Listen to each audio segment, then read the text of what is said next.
아버지 하나님,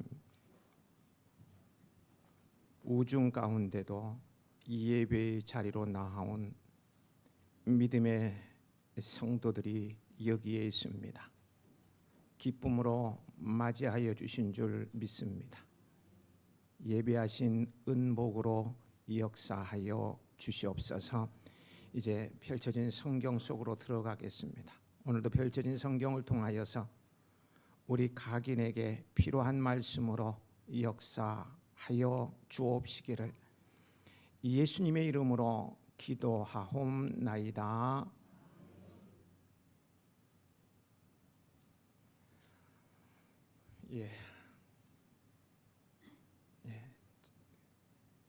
제가 잘생겼고 젊은데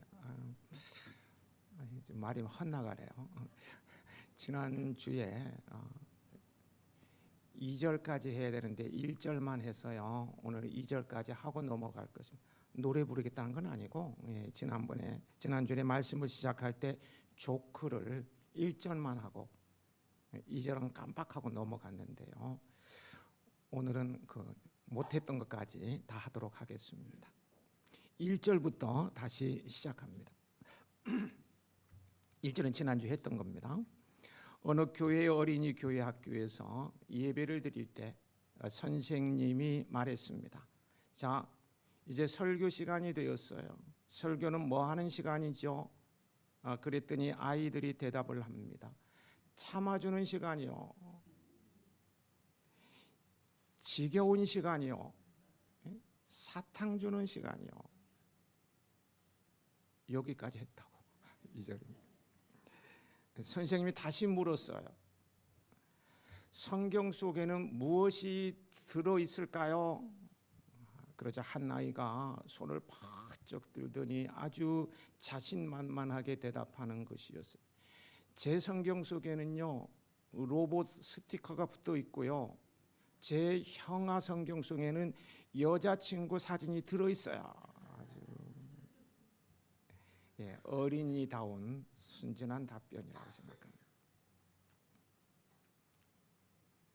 여기서 질문합니다. 여러분의 성경에는 무엇이 들어있습니까? 오늘 우리가 함께 읽은 성경 본문 속에는 무엇이 들어있었습니까? 메시지를 마무리하면서 설교를 마무리하면서요. 다시 한번 오늘 본문 성경 속에 무엇이 들어 있었는가라고 질문을 던져도 될까요? 잊어버리기를 위해서 기도하시기 바랍니다. 질문을 잊어버리게 해달라. 앞 단원의 내용도요. 되돌아볼 겸 19절 20절의 배경부터 말씀을 드리면 이렇습니다. 예수님께서 성전을 깨끗하게 정화시키고 복음을 전하시는 것을 못마땅하게 여긴 대제사장과 서기관,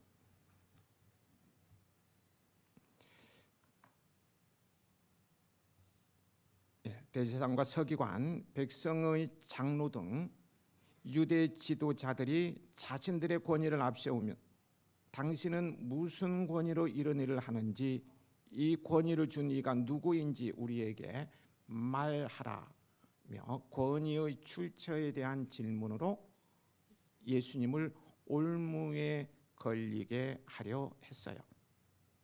하지만 그들의 간사하고 교활한 꾀죠. 그들의 간계를 아신 예수님께서 그들의 허를 찌르는 역질문을 하십니다. 요한의 세례가 하늘로부터냐 사람으로부터냐? 이 질문 앞에 그들은 참담할 정도로 낭패를 당하지요. 그럼에도 그들은 다시금 예수님을 음해하기 위해 음모를 꾸미고 있어요. 이것이 사탄의 특징입니다.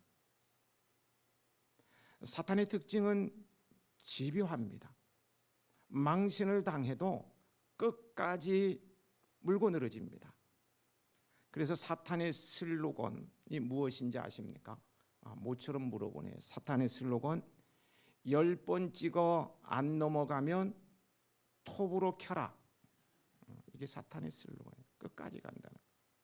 언제까지 물고 늘어지는지 아십니까? 이겼다고 판정이 내려질 때까지입니다. 예수님을 십자가에 못 박을 때까지 그들은 집요하게 물고 늘어졌어요. 앞으로 그 집요함을 우리는 보게 될 것입니다. 예수님을 로마 총독에게 고발할 구실을 찾으려고 기회를 엿보던 대제사장과 서기관들이 속된 말로 개망신을 당하고 나니까 본인들이 나서지 않고요. 이번에는 정탐들을 보내어서 예수님의 말을 책잡기 위해 질문을 합니다. 21절이죠. 같이 읽어 보시겠습니다.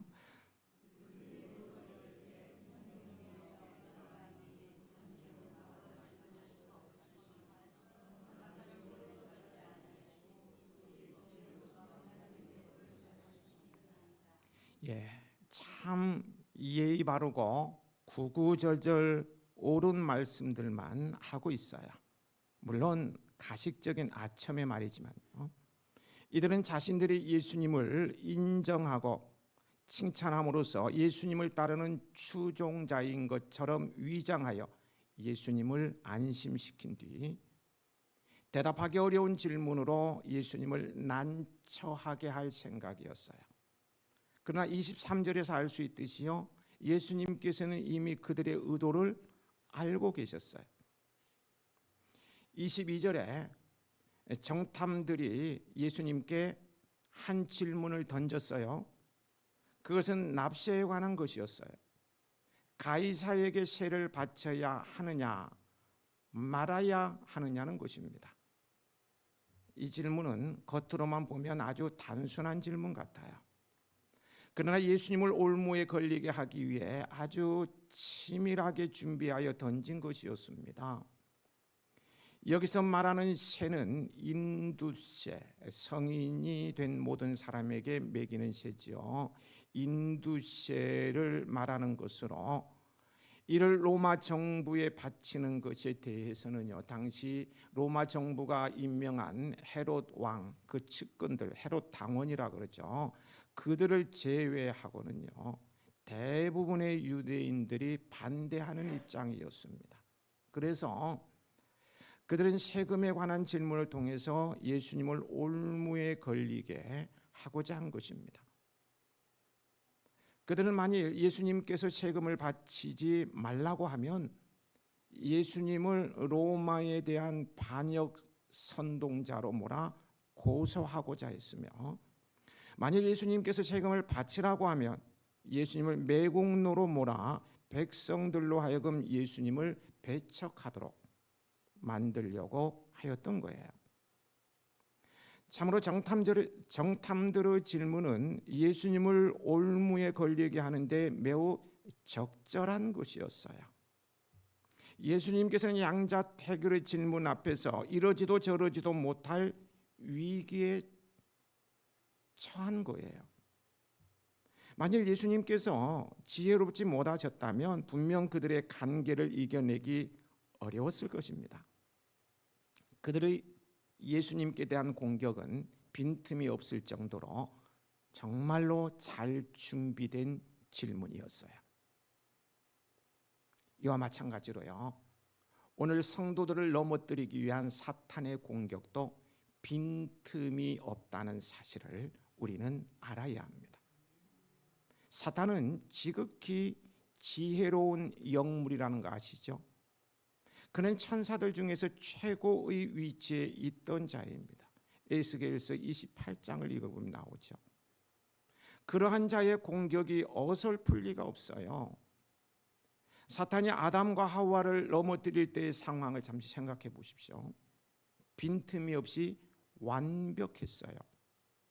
그는 우선 아담보다는 공격하기 쉬운 하와를 택하여 공격합니다.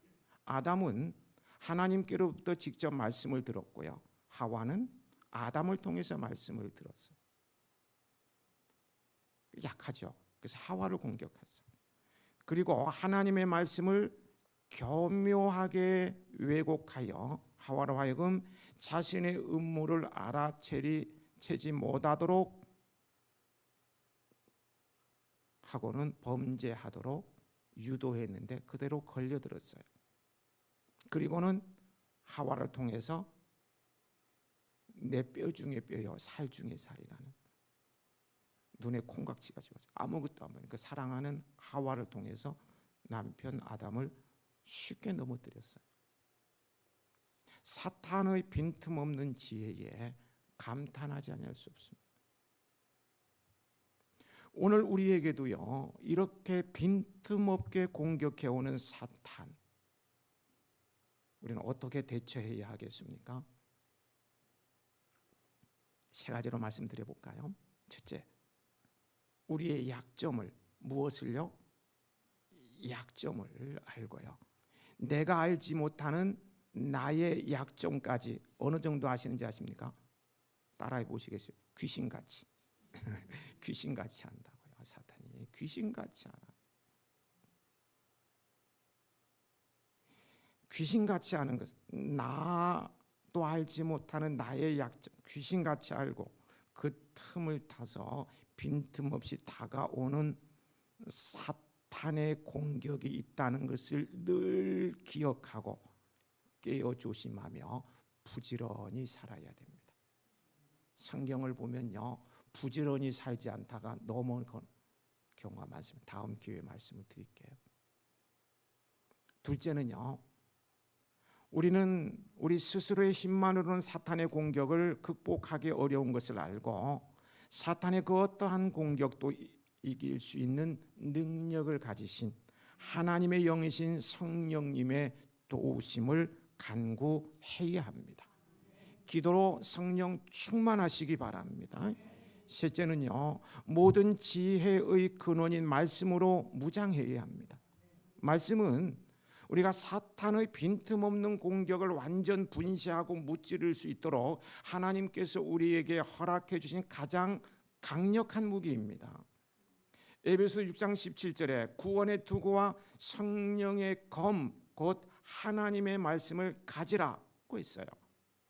히브리서 4장 12절에 하나님의 말씀은 살아있고 활력이 있어 좌우의 날선 어떤 검보다도 예리하여서, 그 다음 뭡니까? 혼과 영과 관절과 골수를 질러 쪼개기까지 하고 또 마음의 생각과 뜻을 판단한다고 했어요. 우리는요, 매 순간, 정말 거의 매 순간 영적인 싸움에 직면합니다. 사실 우리가 해야 하는 모든 선택들이요, 다 몽땅 영적인 싸움입니다. 성령의 검인 하나님의 말씀을 손에 쥐고 영적 싸움에서 이겨야 합니다. 그러기 위해서 주의 말씀을 주야로 묵상하고 읊조리시기 바랍니다. 읊조린다는 것은 소리내어 읽는다는 거예요. 암송한다는 거예요. 23절을 보면 예수님께서 그 간계를 아셨다고 하셨습니다. 예수님께서는 정탐들이 뱉어내는 아첨의 말과 진지함을 가장한 질문에도 불구하고요, 그들의 중심을 이미 꿰뚫어 보고 계셨다는 거예요. 그런데 예수님께서는 그들의 그 간계를 이미 아셨음에도요 불구하고 어떻게 합니까? 이러한 음모가 담긴 질문을 해오는 정탐들을 향해서 저 수준과는 달라요. 저 수준이면은 지금 장난치고 있느냐고, 얼굴을 붉히면서 막 호통을 칠 텐데요, 그렇지 않았어요. 침착한 모습으로 데나리온 하나를 내게 보이라고 말씀하시면 진정한 하나님의 법이 어떠한가를 설명해 주셨어요. 예수님께서는 정탐들의 간계와 함정을 오히려 새로운 진리를 계시하는 수단으로 삼으신 것입니다. 우리도요, 예수님으로부터 이런 지혜와 태도를 배워야 합니다. 사람과의 관계 속에서도 그런 경우들이 있습니다만, 이 복음을 전하다 보면은요, 제가 복음을 전하다가 아저씨 유괴범이죠, 고소할까요? 그래서 제가 당황한 적이 있어요. 제가 유괴범처럼 생겼습니까? 그러니까 생각지도 않는 이런 망신을 당할 때가 있다는 거예요. 복음을 전하다 보면 야비하게 비꼬기도 하고요, 모함하면서 약을 바싹 올리는 그런 인간을 만났을 때 자칫 흥분하기 쉽습니다. 아니면 상대할 가치도 없다는 태도를 보면서 휙, 침까지는 뱉지 않다가 휙 발길을 돌릴 수도 있습니다. 그러나 그러한 순간에 오늘 예수님의 모습을 떠올려야 합니다. 왜냐하면요, 바로 그것이 사탄이 노리는 바이기 때문입니다. 우리는 그러한 때일수록 본문의 예수님의 모습을 기억하면서 침착함과 냉정함을 잃지 말고 인내와 진지한 자세로 복음의 진리를 전하도록 노력해야 합니다. 그런데 이런 태도를 취한다는 것이요, 저의 경험으로 보면은 쉽지 않은 것 같아요. 일전에 일면식도 없는 한 성도의 남편이 아마 아내 수첩을 뒤져서 저희 연락처를 한 것 같아요. 전화를 해서는 처음에는 이제 누구냐 통성명 하면서 아주 점잖게 이야기를 시작을 했는데요, 조금 지나니까 약을 바싹 올리는데요, 완전 의처증이야. 도저히 못 참다 못해서 이런 인간은 가만히 두면 안 되겠다. 그래서 제가 언성을 높이면서 같이 막 맞받아 싸웠네요. 그때 그 이름까지 성숙한, 이름을 잘 지어야 돼. 그 이름까지 성숙한 사람이 옆에서 말리지 않았다면 핸드폰 막 집어 던지면서 대판 싸웠을 거예요. 성숙한 사람 누군지 아시죠?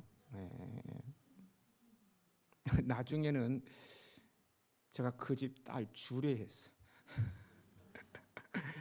모녀지간에 찾아와서 싹싹 빌면서 목사님 주례는 최고인데 목사님 주례 안 받으면 막 사정해가지고 주례를 해주기로. 예식장에 갔는데 저를 쳐다보지를 못해. 악수를 정하는데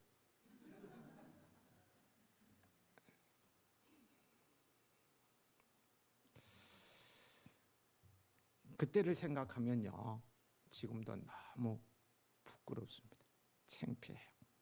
사탄의 노림수에 제가 완전히 놀아난 것이죠. 제가 제 수준을 보면서 막 탄식을 했습니다. 야, 이 정도밖에 안 되는구나. 그래도 목사가 이 정도밖에 안 되는구나. 여러분은 못난 저 같은 사람 되지 마시고요, 그러한 순간에도 예수님을 기억하며 침착함과 냉정함을 잃지 말고 인내와 사랑의 자세로 대하며 복음의 진리를 증언함으로써 세상의 거부와 조롱을 오히려 감동으로 승화시키는 고품격 그리스도인이 되시길 축복합니다. 25절 말씀을 함께 읽으시겠습니다.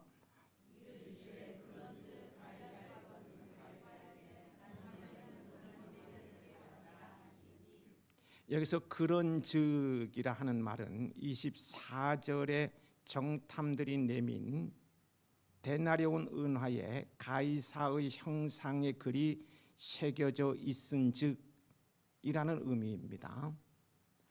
당시 로마 제국의 통치자였던 황제 티베리우스는 데나리온 앞면에 존엄한 신의 아들 티베리우스 가이사 아구스도라는 말과 자기의 형상을 새겨 놓고는요, 이렇게 주조된 화폐로만 인두세와 같은 세금을 내도록 했습니다.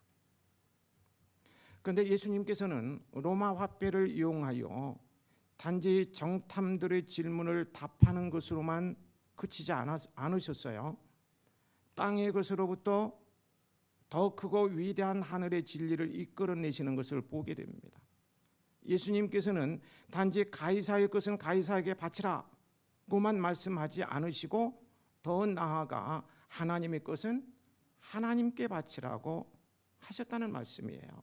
그렇다면 우리는 생각해 봐야 됩니다. 무엇이 하나님의 것일까요? 뭐가 하나님의 것입니까? 한 가지 물어보십시다. 우리 인간은 누구의 형상을 따라 지음을 받았습니까?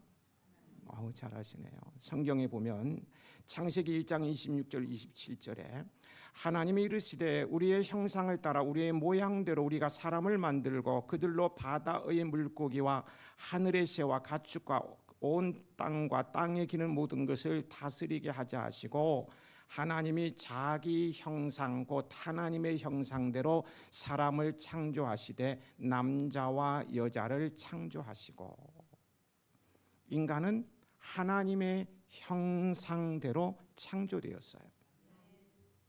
우리 인간에게는 하나님의 형상이 새겨져 있다는 말씀입니다. 우리 인간에게 하나님의 형상이 새겨져 있다면 우리는 누구에게 바쳐져야 합니까? 가이사의 형상이 새겨진 것은 가이사에게 돌리듯 하나님의 형상이 새겨진 우리 자신은 하나님께 바쳐져야 하는 것이 마땅한 거예요. 그게 바른 삶인 것입니다. 그래서 사도 바울은 권면을 하지요. 로마서 12장 1절. 그러므로 형제들아 내가 하나님의 모든 자비하심으로 너희를 권하노니 너희 몸을 하나님이 기뻐하시는 거룩한 산 제사로 드리라. 이는 너희의 드릴 영적 예배니라. 하나님의 형상을 따라 지음을 받은 우리들은 당연히 하나님께 바쳐져야 합니다. 또한 이런 예수님의 답변은요, 즉 가이사의 것은 가이사에게 하나님의 것은 하나님께 바치라는 것은 이것이냐 저것이냐를 요구하는 자들에게 이것도 아니고 저것도 아닌 제3의 답을 주신 거예요. 참으로 놀랍고 지혜로운 답변이 아닐 수 없어요. 정말 예수님을 당할 자는 없죠. 이로써 예수님께서는 대제사장과 서기관들의 음모를 다시금 완전 무력화시키고 말았습니다. 예수님께서 지니신 신적 지혜에 다시 한번 감탄하게 됩니다. 예수님께서 지니신 신적 지혜는요, 세상에 그 누구도 당할 자가 없어요. 고린도전서 1장 25절에 하나님의 미련한 것이 사람보다 지혜 있고 하나님의 약한 것이 사람보다 강하니라고 했어요. 하나님이 미련한 것도 우리 사람보다 더 지혜롭고 하나님의 약한 것도 우리가 더 강하다는 거예요. 이런 주님의 지혜가 여러분과 함께 하시길 축복합니다. 또한 여기에는요, 정탐들의 음모를 무력화시키는 예수님의 탁월한 지혜와 함께 성도가 국가에 대하여 가져야 할 마땅한 자세에 대한 교훈이 담겨 있어요. 예수님께서는 국가에 대한 의무와 하나님께 대한 의무가 상호 배치되는 것이 아님을 말씀하시는 거예요. 내가 원하는 사람이 대통령이 되면 정부를 지지하고 그렇지 않으면 비판하고 이런 게 아니라는 거예요. 배치는 게. 여기서 우리는요, 성도의 국가에 대한 의무를 생각해 볼 필요가 있습니다. 예수님께서는 가이사의 것은 가이사에게 바치라고 하셨어요. 예수님께서는 이 세상에서 국가라는 공동체 안에서 살고 있는 한 국민으로서 국가에 대한 의무를 이행하는 것이 당연하다고 보신 것입니다. 또한 하나님의 것은 하나님께 바치라는 말씀은요, 성도들에게 요구되어지는 영적 의무를 분명히 하신 말씀입니다. 그래서 성도는 이 세상에 살고 있는 동안 자신이 속해 있는 사회, 나라, 공동체 안에서 그 일원으로서의 의무에 충실해야 합니다. 신앙을 이유로 병역을 기피한다거나 양심적 병역 기피, 말부터 뜯어 고쳐야죠. 군대 다녀온 사람은 그런 비양심적 병역 의무자가 됩니까? 아니잖아요. 이제 대체 복무를 한다는 얘기가 있습니다. 또 신앙을 이유로 납세의 의무를 어긴다면 그는 범법자가 되어 하나님의 이름을 욕되게 하는 것일 뿐입니다. 그런데 우리에게는 또 다른 의무가 있습니다. 이는 우리가 궁극적으로 천국의 시민이기 때문에 감당해야 할 아주 특별한 의무입니다. 성경은 우리가 비록 이 세상 가운데 살고 있을지라도 천국의 시민이라고 분명하게 가르치십니다. 빌립보서 3장 20절, 우리의 시민권은 하늘에 있는지라. 시민에게는 시민으로서의 의무가 따릅니다. 천국의 시민된 우리도 예외일 수 없으므로 우리는 이 의무에 충실하도록 힘써야 합니다. 그렇다면 우리가 하늘 시민으로서 행해야 할 의무는 무엇입니까? 우리는 대한민국 국민으로서, 안양 시민으로서, 얼마 전에 안양시에서 저한테 통지서가 세금 내라고. 낼까요 말까요? 내야죠. 사회 일원으로서 내야 돼요. 나라에서 요구하는 건 내야 돼요. 당연히죠. 하늘 시민으로서 우리가 해야 할 의무가 무엇이냐는 거. 뭐가 있을까요? 많이 있지만 핵심적인 것 몇 가지만 말씀을 드려보겠습니다. 먼저는요, 주의를 거룩히 지키는 것입니다. 하나님께서는 우리에게 안식일을 기억하여 거룩히 지키라고 출애굽기 20장 12절에 명령하셨어요. 하나님께 직접 써주신 시내산 돌비에 새겨놨어요. 안식일은 오늘날의 주일입니다. 주일은 우리가 개인적으로 사용해도 좋은 날이 아니에요. 주의 날이란 말이 의미하듯이요, 우리는 이 날을 주를 위해 드려야 합니다. 주의 전에 모여서 예배를 드리고요, 병든 우리 지체 형제나 낙심한 형제 및 과부와 고아들을 찾아가서 위로해주고, 이런 일을 비롯해서요, 주께서 명령하시고 기뻐하시는 일들을 행하는 것이 마땅합니다. 예배에도 참석하지 않은 채 야외로 간다든지 개인적인 볼일을 본다면 그것은 뭐가 될까요?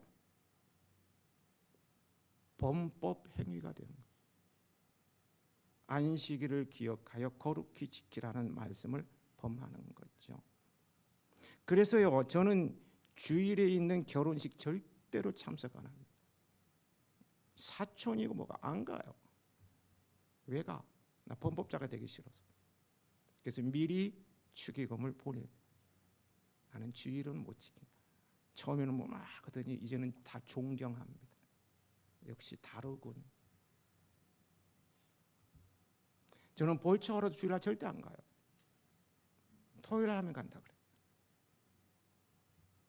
주일은 주의 날이라고. 주의 날이라고. 또한요, 11조를 구별하여 드리는 것입니다.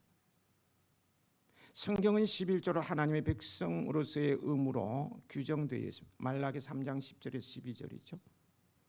세상에서는 세금을 포탈하면 매우 엄한 처벌을 받습니다. 우리가 하나님의 것을 하나님께 드리지 아니하면 그것은 무엇입니까? 범법행위, 범법행위예요. 세금을 포탈하면 매우 엄한 처벌을 받는다는 사실을 여러분 잘 아실 것입니다. 또한 세 번째 복음을 전해야 합니다. 복음 전파는 예수님께서 제자된 자들에게 남기신 최후의 명령으로요. 이 또한 우리가 반드시 지켜야 할 의무입니다. 마가복음 16장 15절 너희는 온 천하에 다니며 만민에게 복음을 전파하라.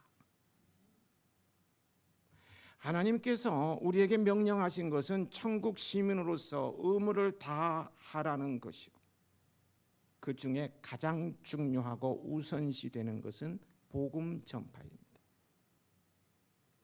그러므로 우리는 이 복음 전파의 의무를 성실히 수행해야 합니다. 이 의무를 감당하지 않으면 뭐가 된다고요? 잘하시네. 범법 행위입니다. 범법 행위. 사도 바울은 복음을 전하지 않으면 자기에게 화가 미치게 될 것이라고 하였어요. 고린도전서 9장 16절이죠.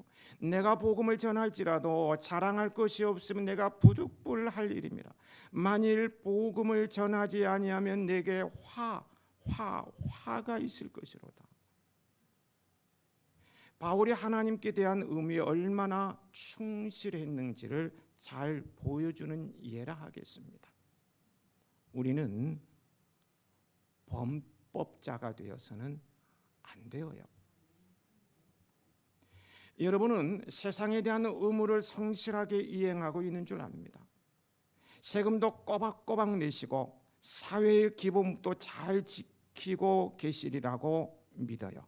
참으로 잘하시는 일입니다. 이렇게 잘하고 있기 때문에 우리는 권리를 주장하고 있고 잘못하면 비판할 수도 있는 거예요. 잘 하고 있어요.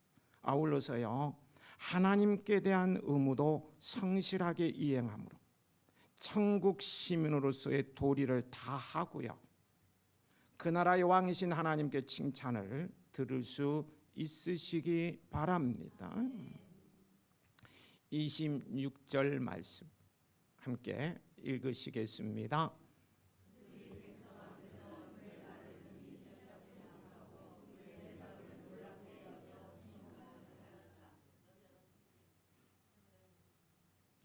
예수님을 책잡기 위해 대제사장과 서기관들이 특별히 선발하여 보낸 정탐들은 예수님의 대답을 듣고는 그 지혜에 놀라서 어떻게 됐습니까?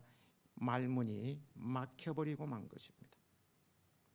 그들은 예수님께 올 때는 예수님을 올무에 걸 묘책을 들고 의기양양하게 왔으나 오히려 백성들이 보는 앞에서 큰 낭패를 당하고 부끄러운 모습으로 돌아가야만 했습니다. 참으로 통쾌한 장면이 아닐 수 없어요. 예수님께서는 언제나 사탄이 시험에 올 때마다 오히려 이를 사탄을 부끄럽게 하고 하나님의 진리와 영광을 드러내는 기회로 삼으셨어요. 이런 지혜를 우리도 구하여 얻어야 할 것입니다. 그래서 마귀의 교묘한 시험, 또 개인적으로 만나는 환난, 어떤 곤란한 상황을 선과 유익을 이루는 기회로 만들 수 있어야 하겠습니다. 그래서 우리가 이 세상을 살 때 꼭 필요한 것이 지혜입니다. 지혜가 있어야 세상을 이길 수 있습니다. 지혜를 구하여 얻고 예수님을 닮은 참 지혜자로 세워지시길 축복합니다. 정리하겠습니다. 김동인의 단편 소설, 김동인? 네, 단편 소설. 발가락이 닮았다. 에서요, 주인공 M은 발가락이라도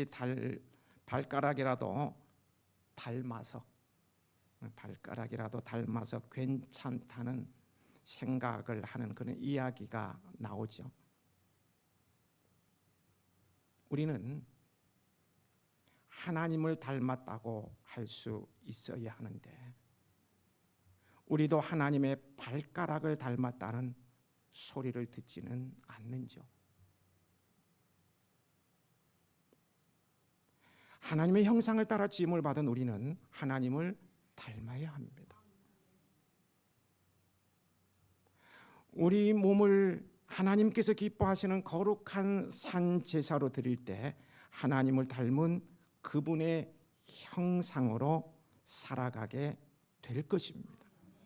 저는 우리 해야인들이요, 매일매일의 삶 속에서 주님을 바라보며 천국 시민으로서의 도리를 다하다가 인생 나그네의 삶이 끝나는 그날, 그 나라 왕이신 하나님 앞에 영광스러운 모습으로 서는 자랑스러운 1등 시민들이 다 되시길 소망합니다. 아버지 하나님,